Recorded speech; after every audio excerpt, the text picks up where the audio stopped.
We had an excellent meeting. It was a detailed, substantial run-through of all the issues that you discussed, and it reminded me of when I was Prime Minister. There is no more important relationship for Britain than this partnership with the United States. And I'm glad to see that it's not only stronger than ever, the AUKUS agreement, the Atlantic Declaration, things that have been put in place since I left office, and I'm delighted that they're there and they make the relationship even stronger, and very glad to be Foreign Secretary and working on that. And also, this relationship has never been more important in the dangerous and insecure and unstable world in which we currently live. This is a partnership that really delivers for the United Kingdom, that delivers, I believe, for the United States, and it's great to be working in partnership with you to strengthen it in every way that we can. I won't repeat every area that you mentioned, but just let me make a few points. First of all, the situation with Ukraine. This was, apart from the meeting we were having today, this was the reason I wanted to be in Washington, D.C. this week, was to make the point about how important it is that we go on funding Ukraine and helping Ukraine in every way we can to resist Putin's illegal invasion. I see it as the challenge of our generation.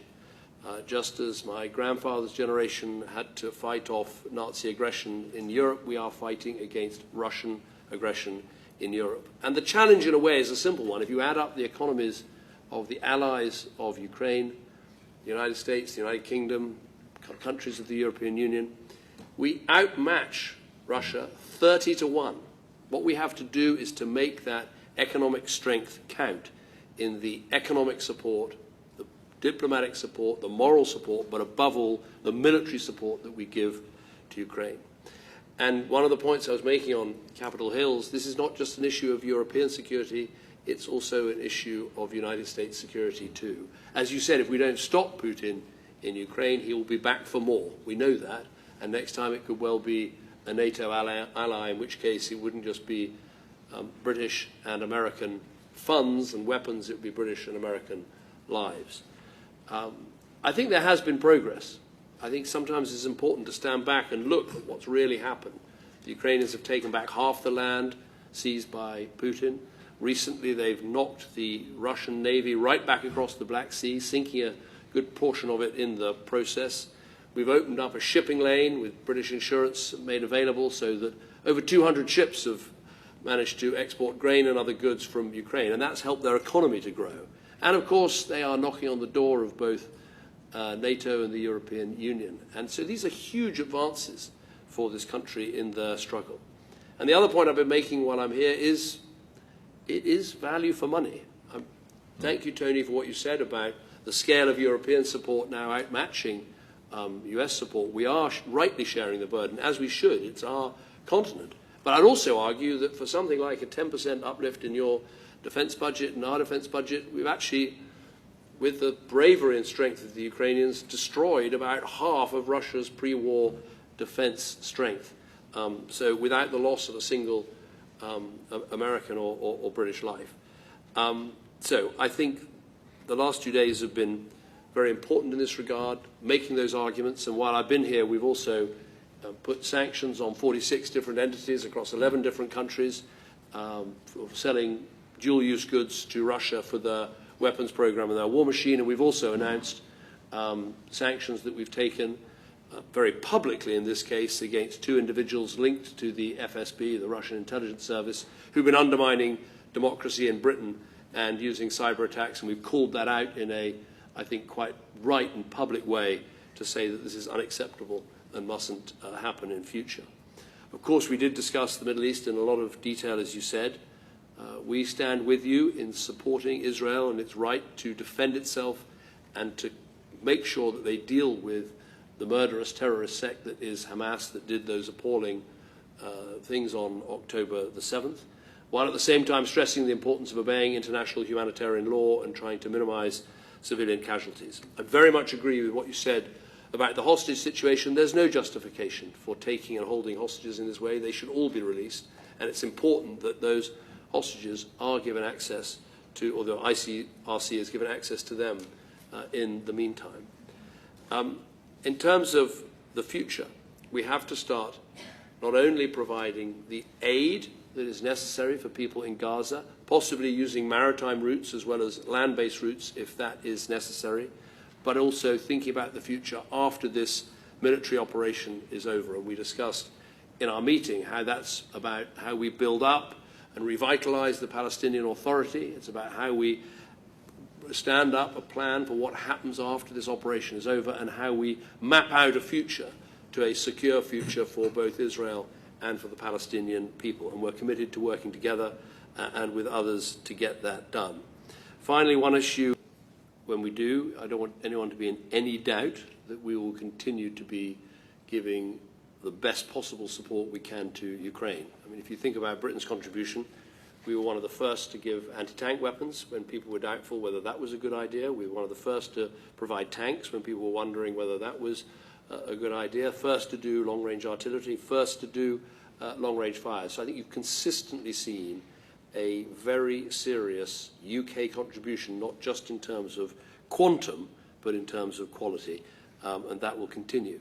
In terms of what would happen if the US didn't come forward with the supplementary package, I believe the US will. I believe that, I'm not an expert on your political system, but in Congress there is a majority for supporting Ukraine.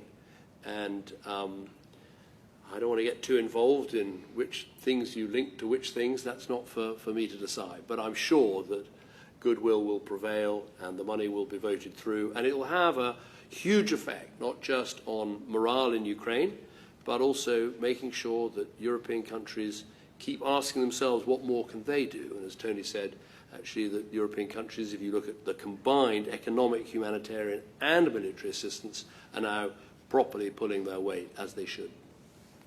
Take the first point. Look, I'm a small d Democrat rather than a big D Democrat, but I believe in democracy. I believe in elections. But actually, one of the things I did after leaving office was to spend some time looking at how we try and help the most fragile states in the most fragile situations. And I think often a rush to elections rather than trying to build a provisional government that represents the different shades of opinion in different parts of a country can be a mistake. The most important thing is to get services flowing, to get governance in place, to make sure there's security. There's plenty of time for elections in future, but getting that thing right is actually the most important of all, and that's what I'm sure we should be focused on. Just on the spring offensive, I don't want to repeat all the things I said, but I think if you actually stand back and look at the overall picture of what's happening between Ukraine and Russia, it is a massive defeat for Putin. He's lost 300,000 people. He lost a quarter of his attack helicopters in one night a few days ago. He's lost a big proportion of his Black Sea fleet. He's seen NATO grow and be as more confident and more united than I think I've ever seen it in my lifetime, now with the addition of Finland and Sweden. So I think when you actually zoom out and look at the big picture, you can see what a strong position Ukraine has put itself in through its bravery and through our support. I've now forgotten the question that you asked me. I wrote it and I can't read my writing. What was it? Oh, yes, yeah, am I interfering with America? I hope I've been very careful to say, you know, I'm not telling you how to do this vote and how to run your life or anything else. I've literally just come as a friend of America, as a friend of Ukraine, and made some arguments that I think are very relevant about why this is absolutely the right thing to do. You know, in the 1930s, we didn't act fast enough to deal with an evil dictator who was invading European countries and redrawing borders by force, and we know how that ended. And I think strength through deterrence and helping your allies and stopping this appalling invasion is absolutely essential. So I've been making those arguments, but I've also, I hope, have made some value for money arguments, as I said.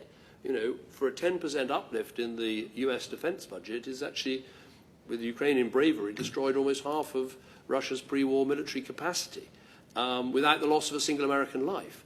Now, of course, there are all sorts of issues we all have to deal with in our own countries at the same time as making the arguments for international engagement and for working together overseas. But I don't think I can remember a time when the need for international solidarity and action to tackle these threats has been more important for our own domestic security. I simply don't think there is, in any of our countries, a sort of put up the drawbridge and think you can insulate yourself from these problems. You can't.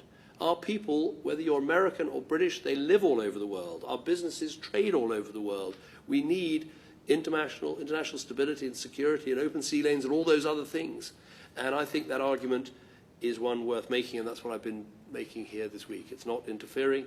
It's making an argument and hoping that people will engage with you, listen, and hopefully vote through that money.